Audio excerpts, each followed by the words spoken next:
49. Because of that improper act, they immediately entered a demoniac form of life, and thus they took birth as sons of Hiranyakashipu. The goddess Yogamaya then took them away from Hiranyakashipu, and they were born again from Devaki's womb. After this, O king, Kamsa murdered them. Devaki still laments for them, thinking of them as her sons. These same sons of Marichi are now living here with you.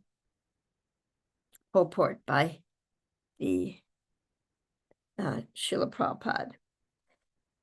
Acharyas Sridhar Swami and Vishwanath Chakravarti explain that after taking Marichi's 6 sons from Hiranyakashipu, Lord Krishna's Yogamaya first made them pass through one more life as children of another great demon, Kalanimi, and then she finally transferred them to the womb of Devaki.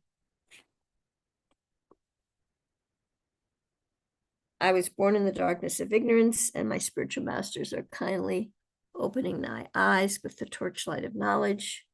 I offer my respects to them again and again. Vishnu Badaya Krishna Stai Bhutale Shimati Bhaktivedanta Swami Namine Namaste.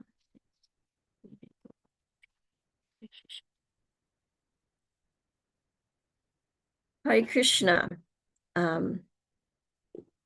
Welcome everyone to this morning's Srimad Bhagavatam class. And this chapter is entitled Lord Krishna's instructs Vasudeva. And in this chapter, Lord Krishna is talking a lot about different personalities and where they were born, how they were born into families of demons, and what happened to them, their history. And it's interesting because so often we resist demons and we resist the demoniac and we push them away. However, in this verse and in many other verses, we see that so many demons were actually devotees that were cursed to take birth in demoniac species. Hiranyakashipu was one of them. He was either Jai, I think he was Jai, and Hiranyaksha was Vijay, and they took birth 3 times as demons because they made an offense to the 4 Kumars. They wouldn't let them into Vaikuntha. And so what does this have to do with our lives? So oftentimes we talk about offenses and offending others. And not knowing who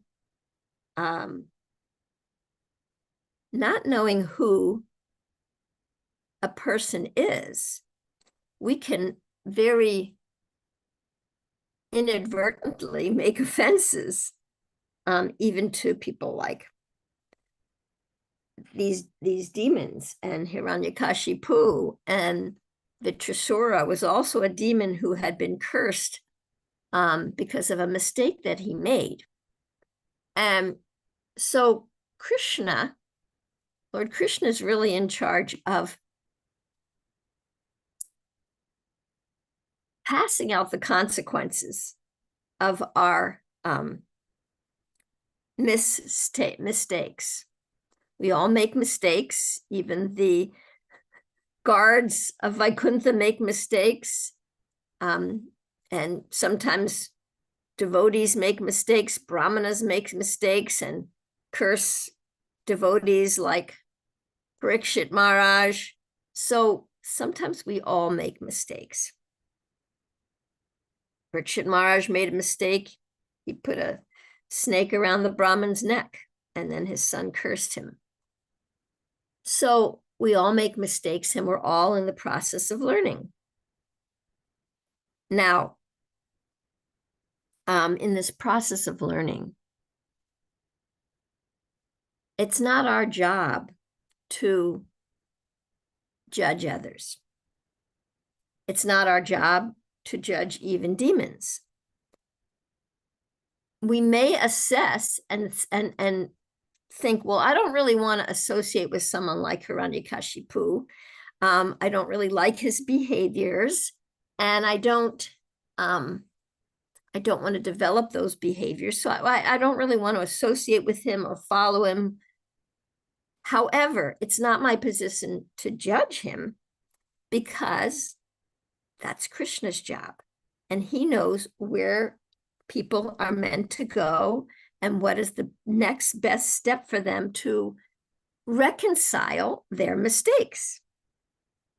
So here you see the 6 sons of Marichi. They made a little mistake. They laughed at Lord Brahma. Now, generally we wouldn't think laughing at somebody's that big of a deal, but it was Lord Brahma that they laughed at. And he was offended and he cursed them. So in our lives, we can offend others, even if we're not intending to offend others. We can say things sometimes that hurt another person's feelings. Now, depending on where that person is in their consciousness, they may curse us. They may threaten us. Now, what we do with that,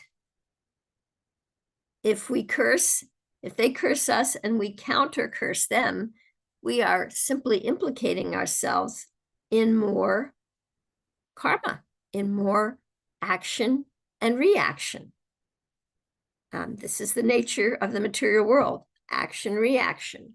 Now, when Daksha offended Lord Shiva, there was a whole cursing and counter cursing that went on, and lots of people died, and it was a big mess. This is the state of the material world. Now, we're here, we're in this class, we're coming to Krishna consciousness, we're wanting to elevate our consciousness. So one way to elevate our consciousness is practicing being non-judgmental. Now, someone may do something that we don't like, or something that feels hurtful to us. How we respond to that behavior can create either more consequences and more offenses, or it can teach us something and we can grow from it.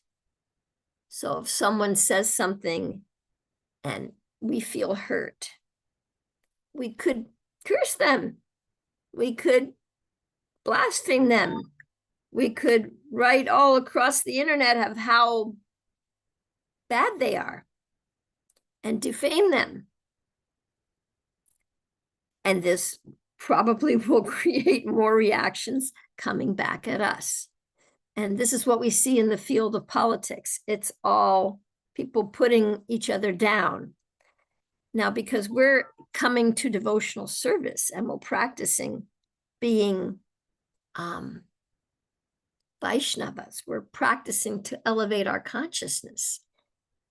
It's important that we are aware of our consciousness and aware of our judgments. Now, the mind is designed to judge because it needs to keep us safe. So it can say, okay, this is not safe. This is a place to sit. It makes judgments. It makes assessments. However, when it starts making judgments about other people, we want to be very conscious and careful. So someone always shows up late. We may start thinking and calling them names in our mind. However, if we keep meditating on that person's behavior, the thoughts in our head will soon come out of our mouth, and that's going to create reactions. So if we can catch our judgments while we're thinking them, and we'll say, okay, well, maybe that has some relative truth. Maybe I could make a request and ask them to come on time, or, maybe I could just not let it bother me, or maybe I could be curious. Why does it bother me so much that this person is late? What do I make it mean about them? And what do I make it mean about me? And when we can be conscious of our thoughts and judgments, we can transform them. Oh, this doesn't feel comfortable. I don't like when people are late. I have so much to do and I'm feeling impatient. Oh, maybe Krishna wants to teach me patience right now. Maybe that's something I could practice and learn. And what could I do while I'm being patient? I could chant, I could read, or I could be really angry, and when the person comes, I could curse them. We have choice. We have free will, and Krishna gives us our free will. Now, however we manifest our free will, that will come with some concurrent consequences, just like the Marichis. Now, we do see, though, that Krishna, you see, he doesn't want to hurt us. He's not trying to punish us. He only wants us to rectify our behavior. So the 6 sons of Marichi were cursed to take birth as demons. And in fact, in the second purport, we see that they took birth in the sons of demons twice. And then they took birth in Devaki's womb, but they were then immediately killed. And then they went back to Krishna. So Krishna always wants to bring us back to him. And we may need to go through some lessons to elevate our consciousness and to understand what is appropriate and what works and what doesn't work. So when our mind makes a judgment and that judgment comes out of our mouth and we see that we've offended someone, and then they come back with an offense towards us, we have a choice at every moment. We can continue that debate and we can go back and forth and back and forth and back and forth for as long as we want. Or we can pause and say, I guess my words weren't really appropriate. I sense that I really hurt your feelings, and it wasn't my intention to hurt your feelings. I got a little carried away. I'm so sorry for the way I spoke to you. Now, we can say this even if our point was right. We can say we're sorry because we don't have to be righteous. We can just learn how to connect to others and to give space to others and to acknowledge our mistakes and say we're sorry. And we have plenty of opportunities in this lifetime to practice that. And this practice of letting go in the moment, letting go of our judgment, letting go of, I'm feeling really angry right now. What do I need? Letting go of our reactions, our autopilot reactions, and practice being conscious in the moment. That letting go is the practice of detachment. Now, we read in Bhagavad Gita, that Krishna says, the mind is harder to control than the wind. How are we supposed to control the mind? And Krishna says, by constant practice and detachment. So we have so many moments in each and every day to practice detachment. It's not like we do something over years and then all of a sudden we become detached. It's an ongoing practice. And so as we practice, looking, what am I thinking? Am I making a judgment? Do I want to say something about this? How could I say this in a way that wouldn't make an offense? If I do say something and I offend someone, how can I reconcile and rectify that action? So this is our constant practice and detachment each and every day, how we connect, how we communicate with others.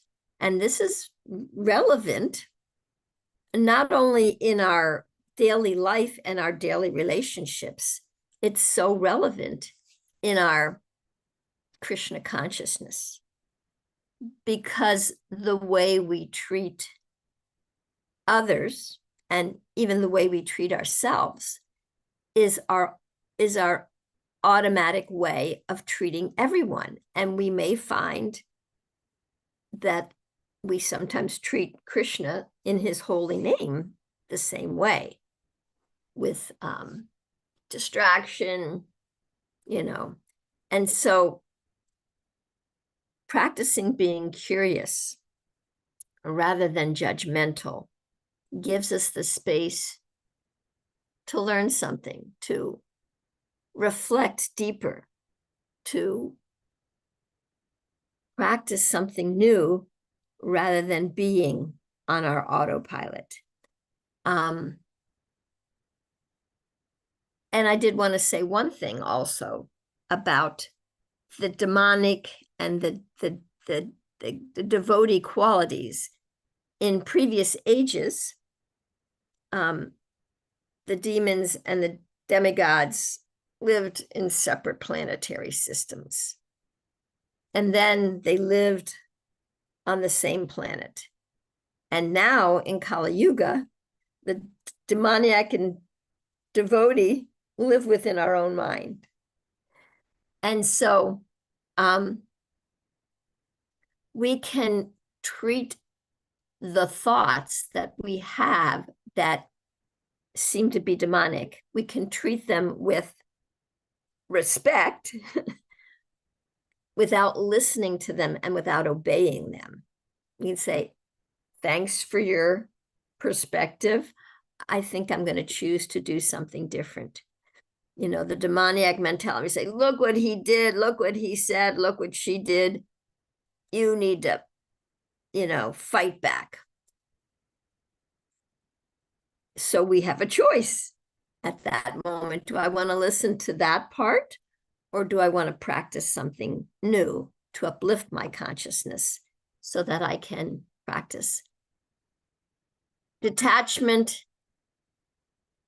in the moment?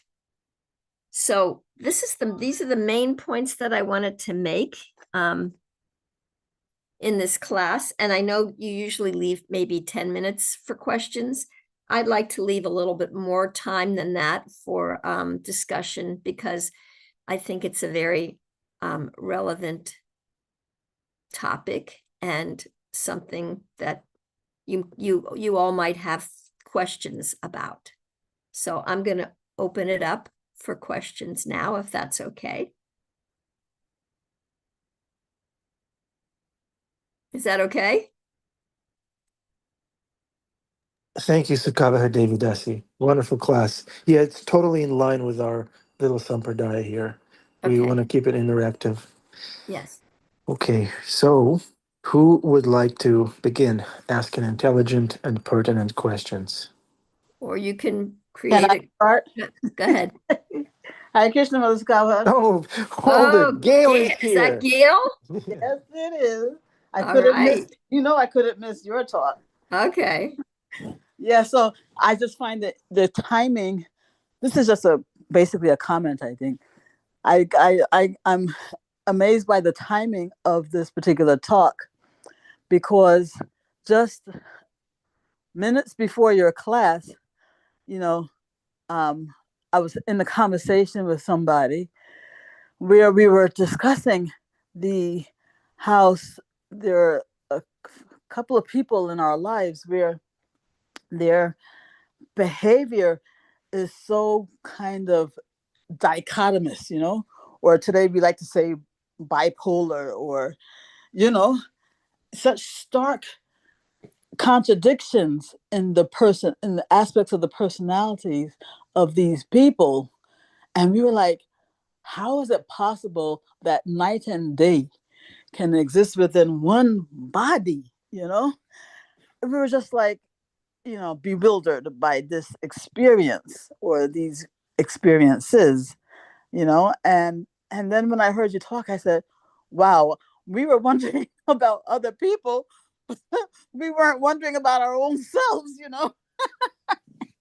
Right. So, if I could recognize that bipolar ishness in, myself, maybe I would be in a better position to understand it in somebody else. But when it's when you're experiencing it in somebody else, Krishna, I think, needs to make it more dramatic for us externally, so that we Yeah. can recognize what's going on within our own selves internally, even though it can work the other way too.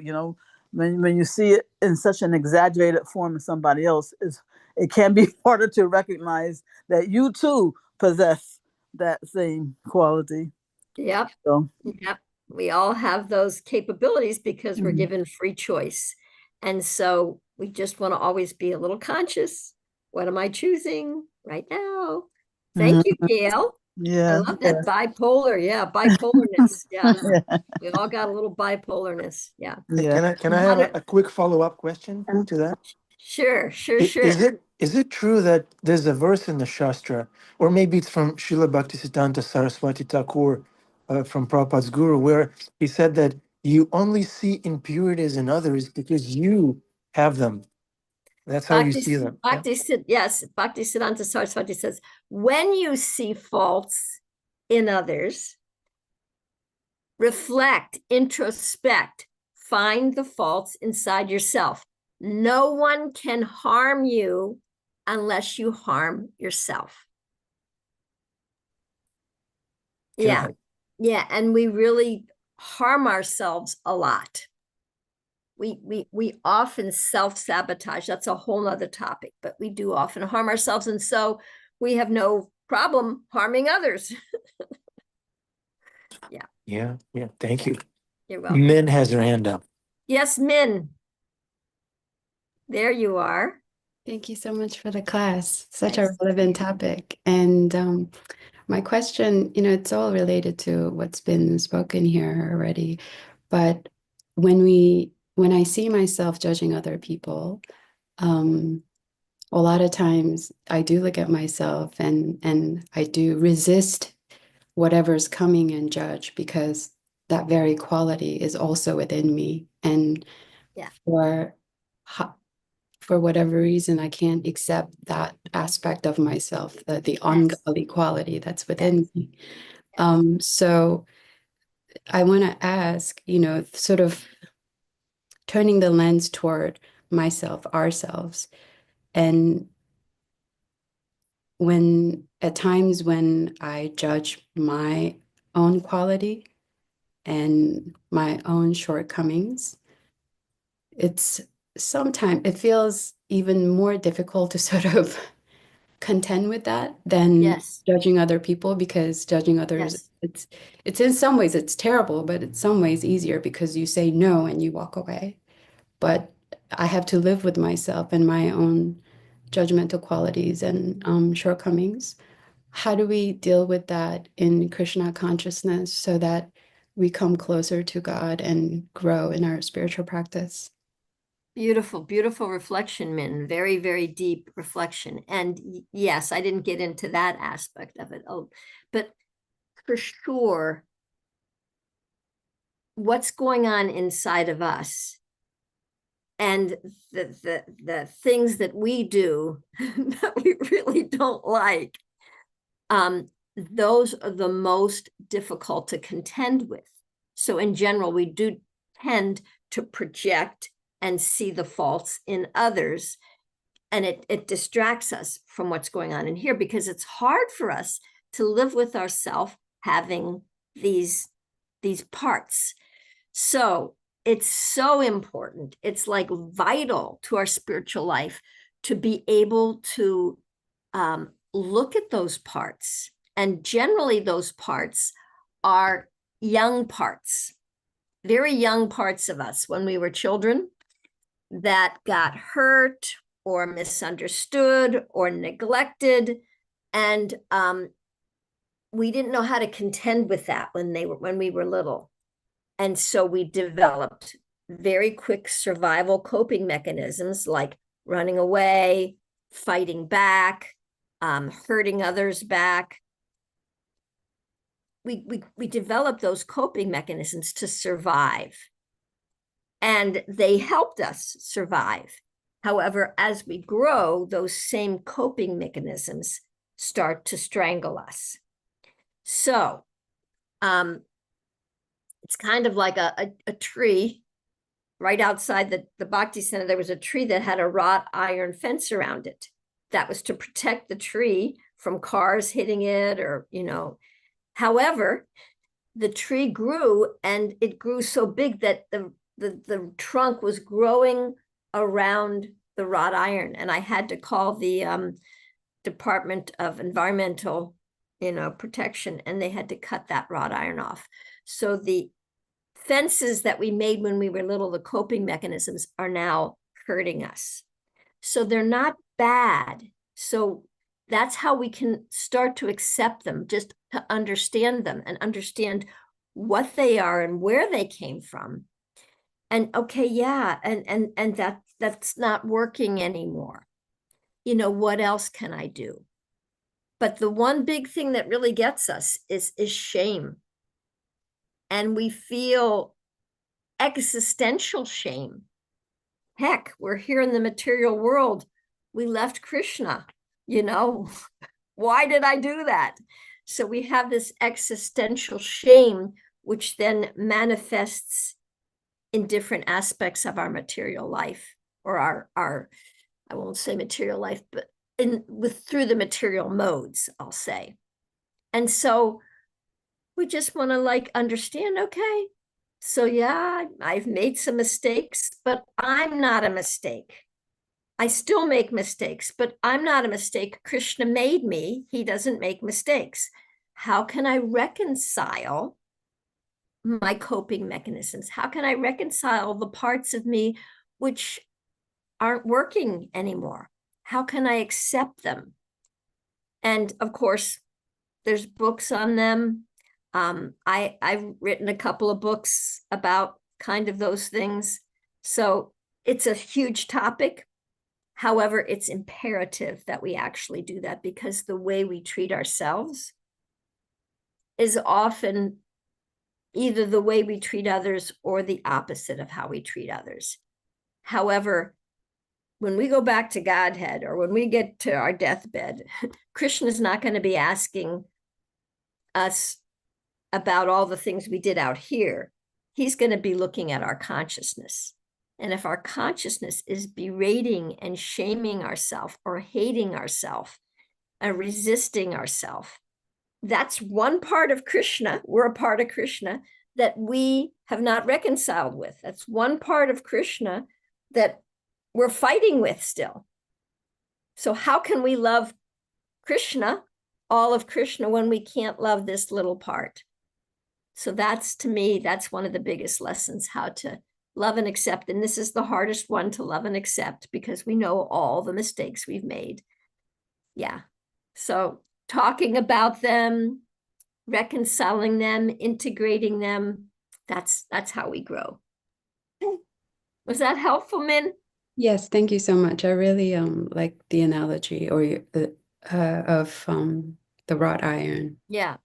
and the tree sort of growing around that, and you call somebody to relieve that choking, and that's such a great analogy. And in that way, what I hear is also I need help. Yeah, we have a tendency to self-sabotage because we hold on to that wrought iron because we think that's an important part of us. And we don't want to reveal it because we are ashamed of it. We don't That's want the to talk shame. about it. We don't want to tell anybody, Yes. anyone, Yes. even Krishna, that Yes. have these qualities. So, And shame stays alive with secrecy, silence, and judgment. That's what keeps shame alive. And there's only one thing needed to heal shame. Do you know what that is? Empathy. But you don't get empathy usually by yourself. You get it from another person, and then you can learn how to give empathy to yourself. Beautiful. May I have the titles of your books? Yeah, it's Finding the Gap and Entering the Gap, but I can send them to you. I have copies at my house. So after the class, maybe they can give you my text number. Amrita. Wonderful. Yes. Yeah. Yes, we can arrange that. Yeah. Yeah. Thank you so much. You're welcome, Min. Thank you. Mathuranath wants to speak on I see existential shame, Mathuranath. maybe. Mathuranath is, there we go. Now we see you in the real. Hare Krishna. Haribo. Haribo. I was feeling nervous to talk to you. I feel like I have some things to work out with you because I'm feeling nervous. It's interesting. Okay.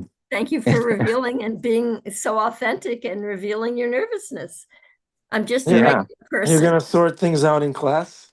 I don't know here, but one thing, just being authentic. So something I have a belief and a saying kind of that to be a Vaishnav means to be authentic. And I don't think that's properly understood so much in our Vaishnav culture, like what it really means to be authentic. Yeah. Because we're trying to be something we're not, right? In developing our bhakti. Yeah. But so much of the time we try to do it without being authentic, and we are trying to break out of our conditioning, but not being authentic about it. So I thought maybe you could speak about that, where it's actually, and it's like false humility. Like my guru Mahatma Prabhu talks about like humility and false humility. Yes. And how it can be so inauthentic. Somebody said to me the other day, "Yeah, I'm just a worm in stool," and I saw he seems pretty depressed, actually. Yeah. Actually, yeah.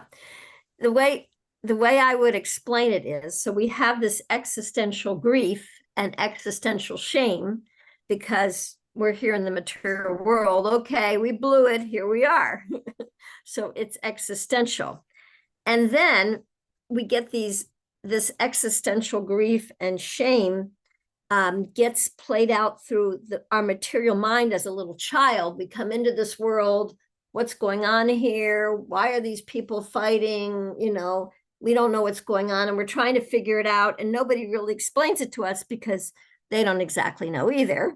So our material mind personalizes anything that goes wrong out here. People are fighting. It must be my fault. They're yelling at me. I must be really bad. So we make all these assessments about ourselves when we're really young, and I call them pained personas. And then we try to protect them with our proving personas. We have a couple layers of personas. Then when we come to Krishna consciousness, we try to paste Krishna consciousness on top of all these personas. Oh, look, I'm a good devotee and I do this, and look how much service I did. And oh my gosh, and I do whatever I'm told, and I'm so humble. And so for me, it took 27 years for me to figure out that I wasn't really a good devotee. I was just self-righteous and ignorant. So Krishna consciousness is more about peeling the layers to reveal the innermost truth of who we really are. We say, I'm not this body, I'm part and parcel of Krishna. But we can't really get that truth and realize that until we remove the disempowering beliefs of I'm shameful, I'm an idiot, I can't believe I did that, like all of that, those disempowering pain personas, we have to peel those layers. And to do that, we need to be authentic with what is going on in the moment. Okay, I'm feeling very angry. What's that coming from?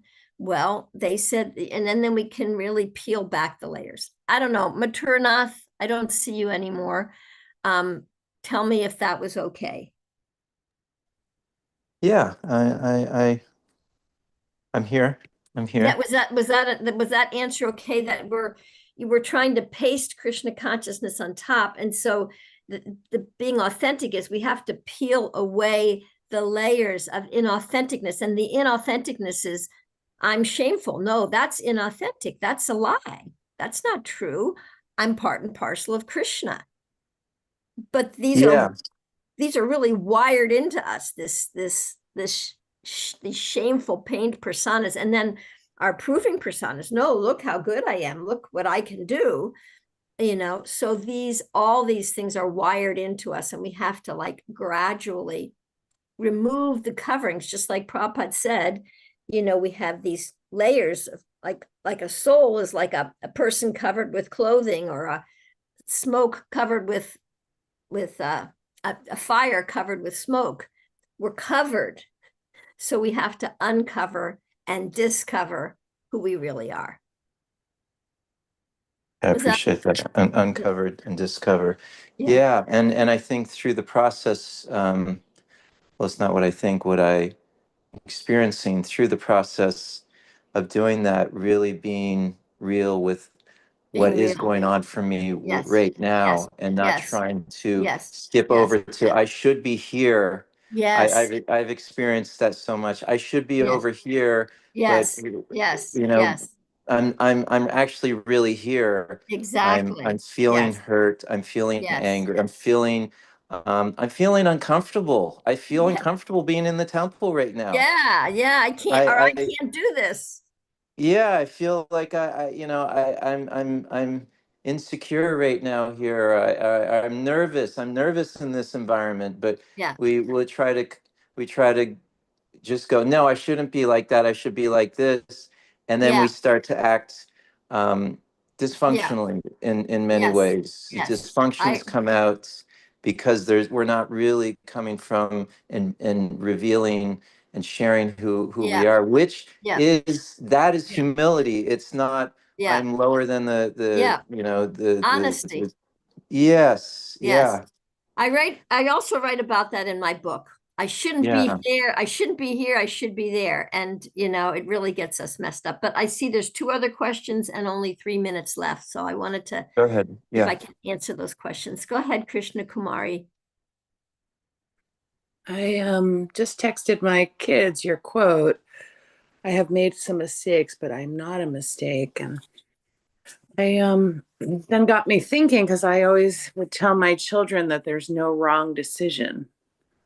Like you make a decision, you do it. There's consequences, but there's no wrong decision. So I just wonder how that aligns with being making mistakes. Yeah. Well, what if there are no mistakes? Well, like we make choices, and each choice has a consequence. And then we may see that the consequences of this action actually weren't what I really wanted. And so it was a mistake, not like a bad thing, but like when you do a movie, right? How many takes do they have for every scene, right? Because they want to really get it, and they're trying to communicate something through the movie. So they go like take 24, it's get in your places. So it's a mistake. So then you can do a do-over, okay, yeah, that didn't work. So you can say that didn't work. I'm going to do something different. So when something doesn't work, you could call it a mistake, but it's not necessarily a wrong decision, because what did I learn? I learned that didn't work. So it's not really wrong. The guy who made the light bulb, I think he tried 1,000 times. So 999 times he was learning what didn't work. And then he got, oh, this is what works. So that's how I look at mistakes. Not like we're bad for making a mistake. We do make mistakes, but we chose something and the consequences weren't what we wanted. And so, we want to choose something different. Was that helpful? You were muted, but I think Yes, you said. Thank you. You're welcome. Bima, we've got like 1 minute. Let's hear it. Haribol. Haribol. I would like to. Are you going to be here for the afterglow? I have an appointment in 30 minutes, so I don't think that I can be on the afterflow. What time is the afterglow? In 30 minutes? Afterglow. I like I'll be there for you, afterglow. Bima Prabhu, during the afterglow. Well, just quickly then, one sentence is, how can we know Krishna if we don't even know ourselves? Absolutely. That's basically it. And to know ourselves, we have to understand deep down inside. What is our true desire? Everything's situated on desire.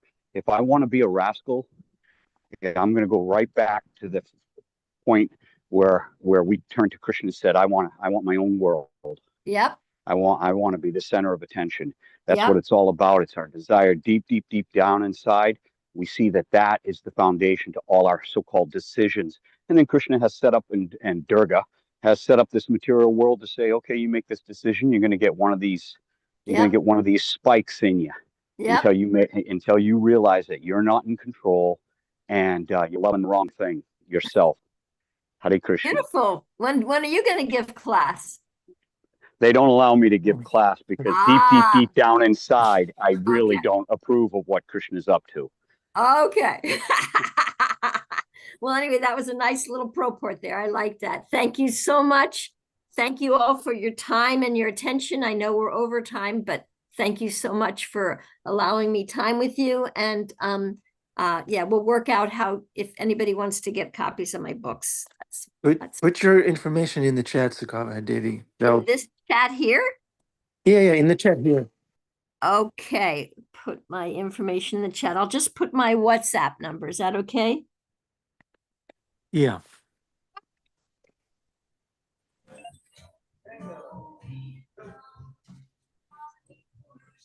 Okay, and what time is the after? It's after this, right? Right after darshan. Okay. All right. Thank you so much. Haribo. Thank you. Hare Krishna. Ooh.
Hare Krishna. Welcome to the afterflow of mercy with Sukhavaha Devi.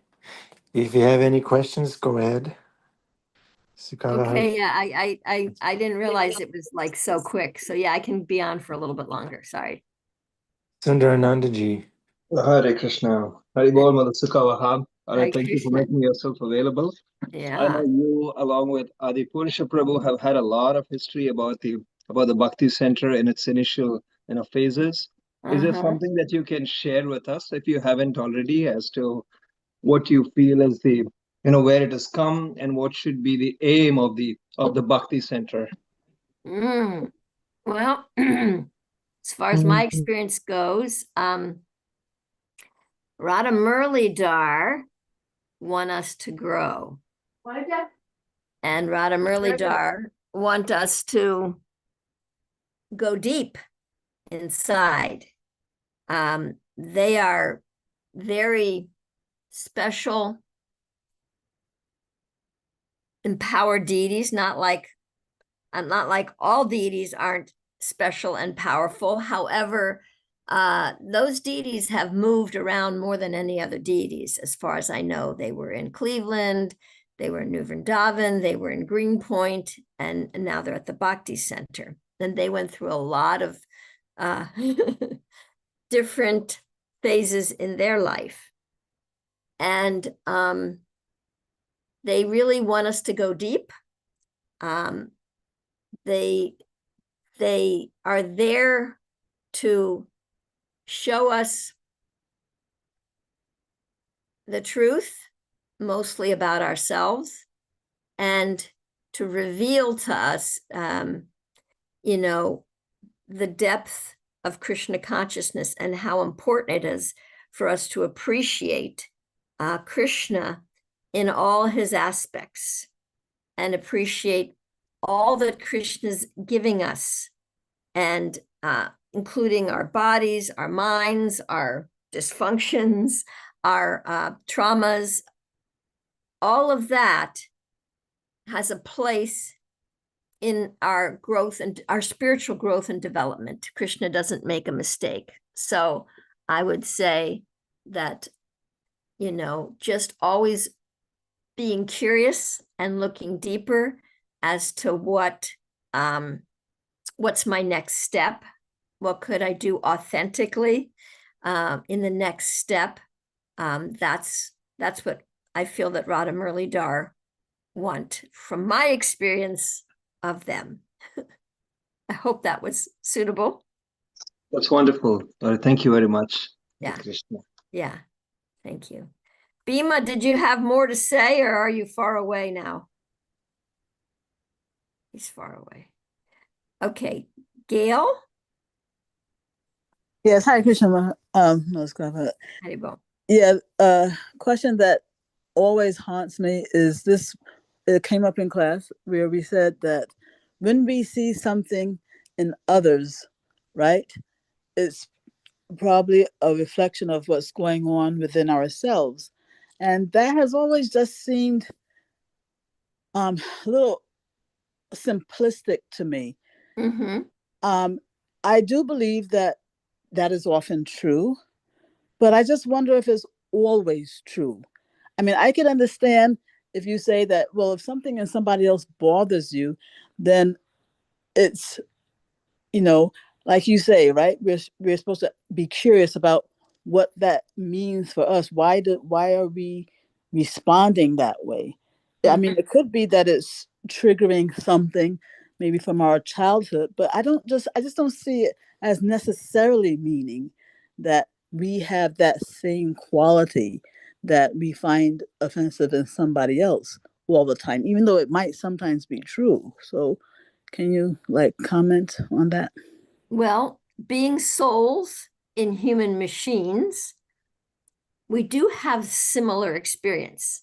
Just the fact that we're a soul in a human machine, being in a human machine is one of the most challenging births there is. I mean, it's something that all the demigods are waiting in line for.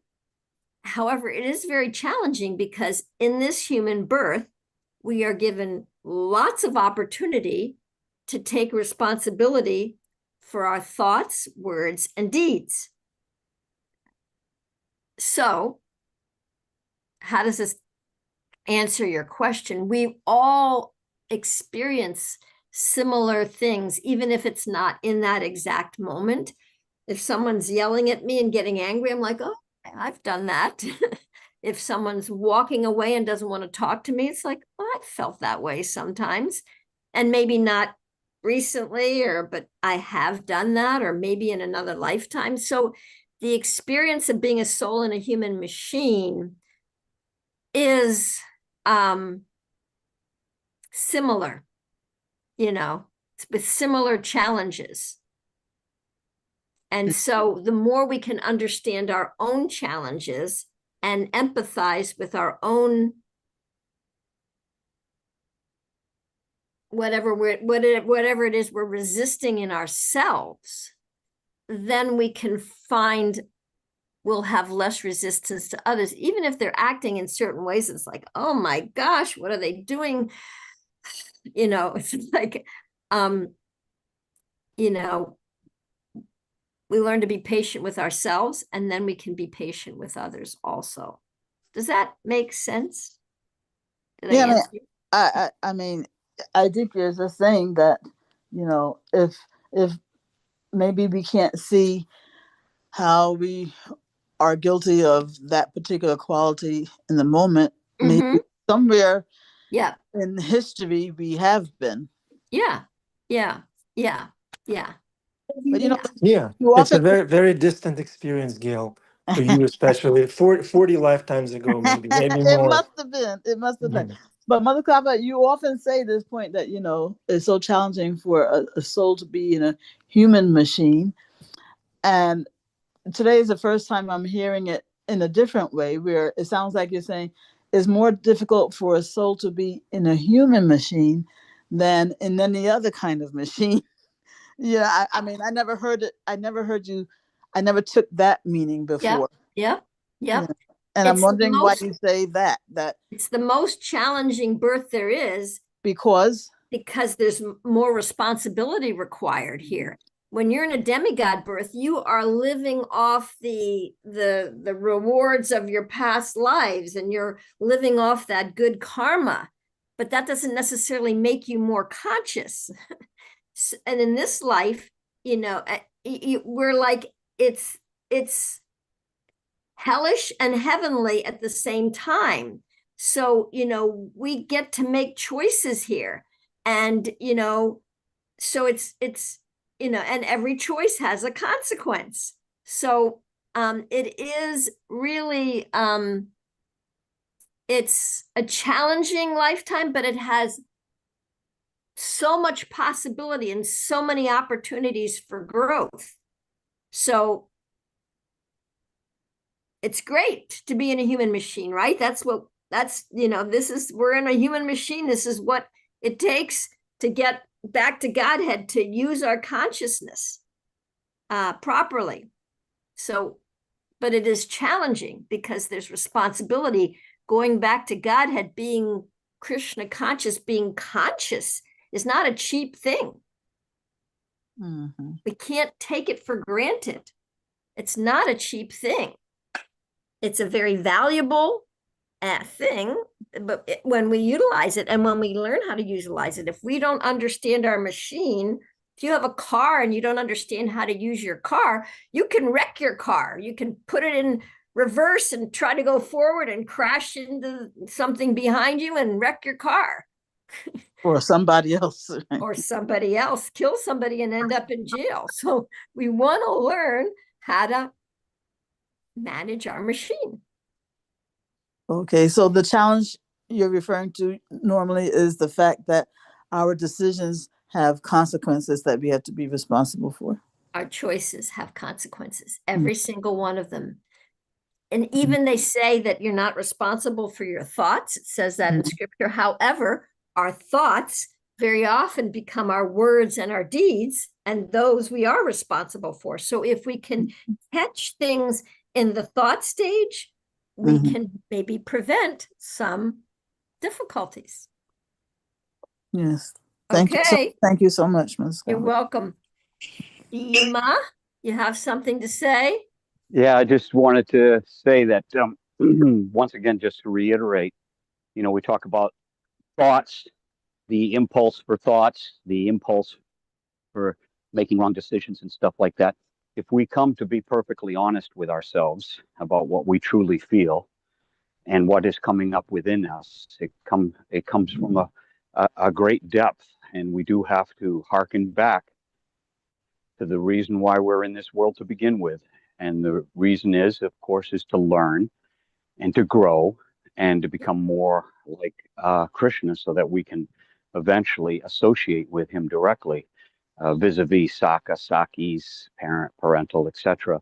So, you know, I think it's very important that we accept the reason why we're here in this world and why we desire things separate from Krishna.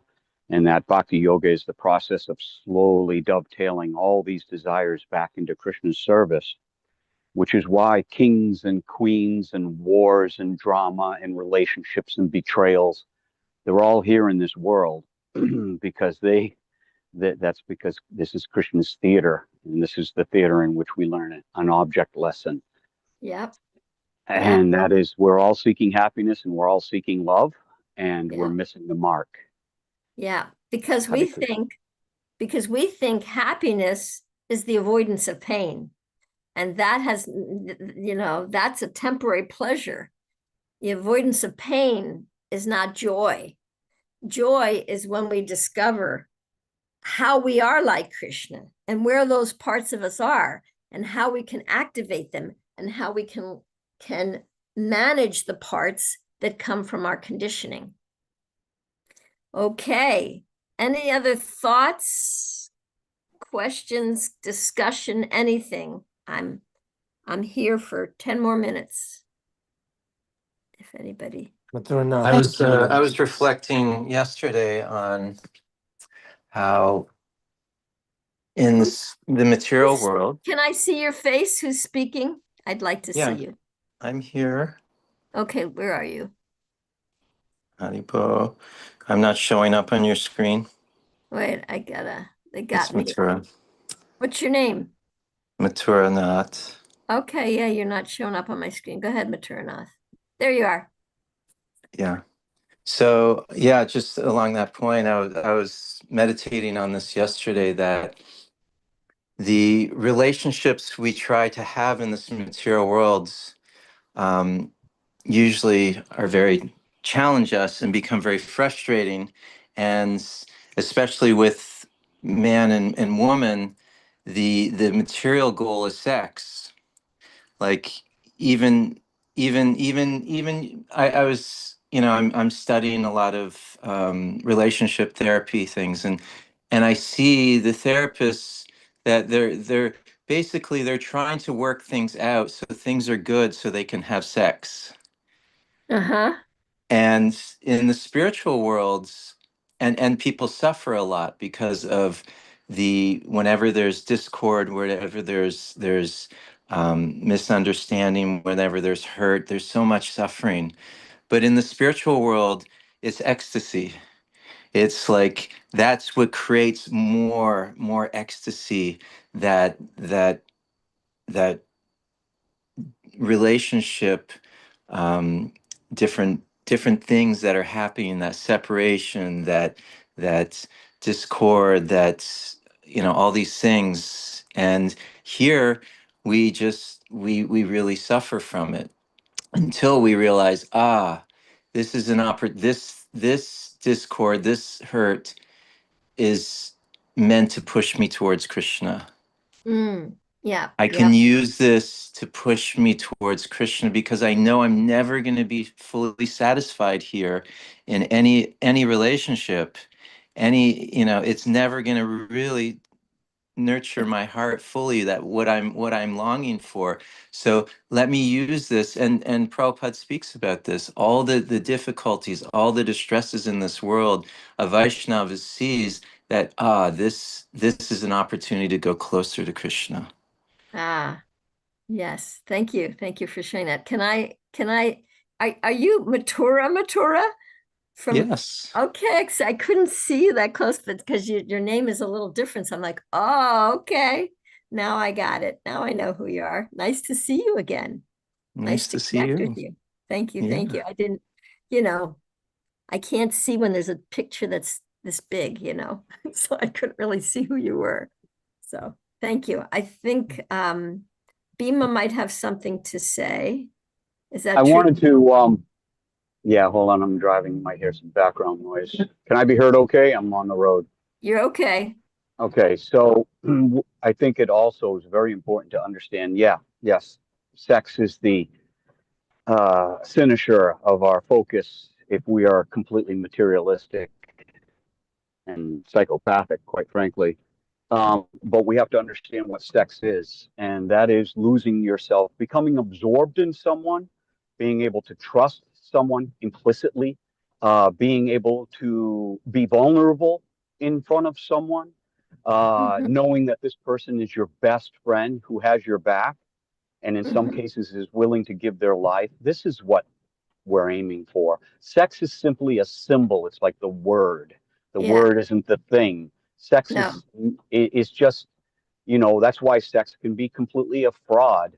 It can be completely fake, because there's what we're actually aiming for is such a beloved that we can lose ourselves, so we naturally become absorbed, that we are lifted up by, that we are supported by, that we are sheltered by.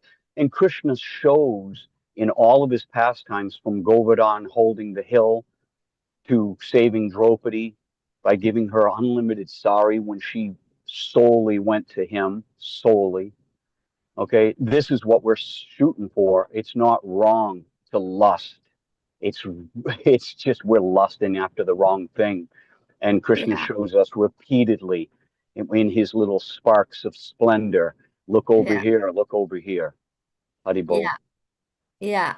I wanted to say that actually, I think that the reason sex is so over glorified and overplayed in this world is because it's the quickest way to get intimacy, but it's not real intimacy. Usually it's it's a cheating intimacy, but it's the quickest way to get intimacy. And I also feel like sometimes people don't know how to be authentic and to be intimate in many different ways, and connect with others intimately. And so sex is the go-to.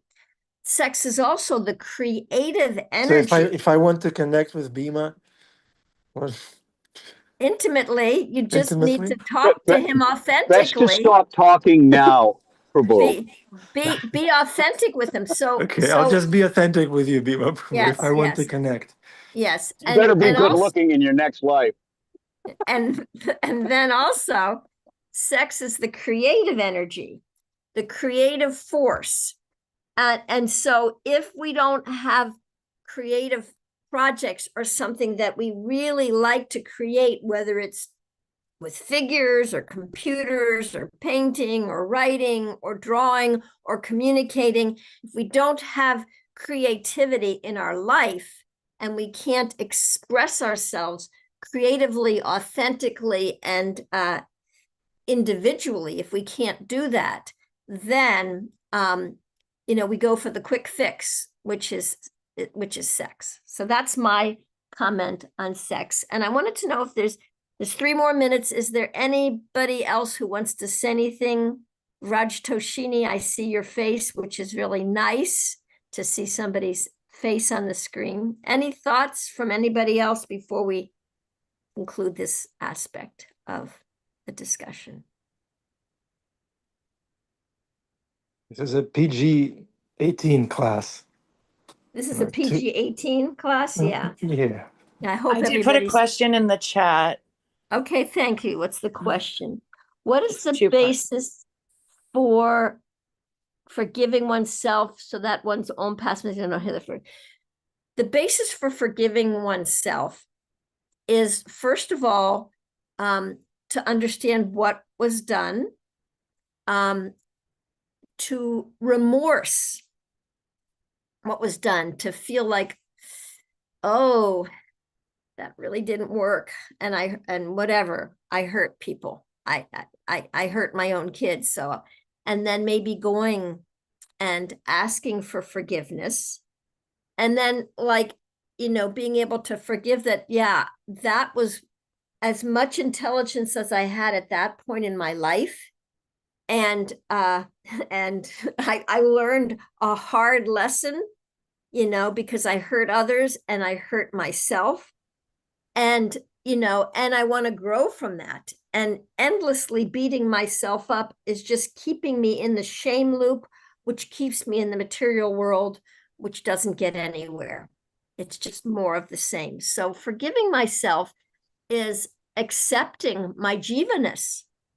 I'm a jiva. I make mistakes. I made a big one or whatever. How can I reconcile and rectify it as much as I possibly can? And then I'll never do that again, and learn from it. That's a quick 2-minute answer, which is about as much as I can give you.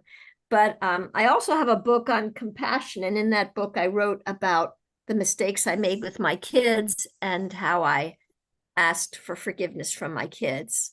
That's in another book on compassion. So thank you so much all for your time, your attention, your questions, your comments, your deep reflections, and all of that. Thank you. And I want to offer my obeisances to all of you. Vanchakalpa tubhyascha, kripa sindhu bhavacha patitanam pavanebhyo, Vaishnavebhyo namo namaha. Hare Krishna. Thank you, Hare Sukhavaha Krishna. Devidasi. Thank you, wonderful class. Srimad Bhagavatam ki jai. Srila Prabhupada ki jai. Jai. Have a wonderful day. Srimad Bhagavatam never ends. Katan never ends. stops. Yeah. Love is not a vague thing. Love is devotional service. There's nothing vague about love. It's very practical. Yeah. Hare Krishna. We are in the Bhagavatam. Yes. Oh, Bhima for sure. Yeah, you are. Hare Krishna. You're in Haribol. Mahabharata. Hare Krishna. 5th canto. The hellish Patala Loka. Patala Loka for me, man. It's nice down here. Nice and hot. There's snakes. They're good looking snakes too. Haribo.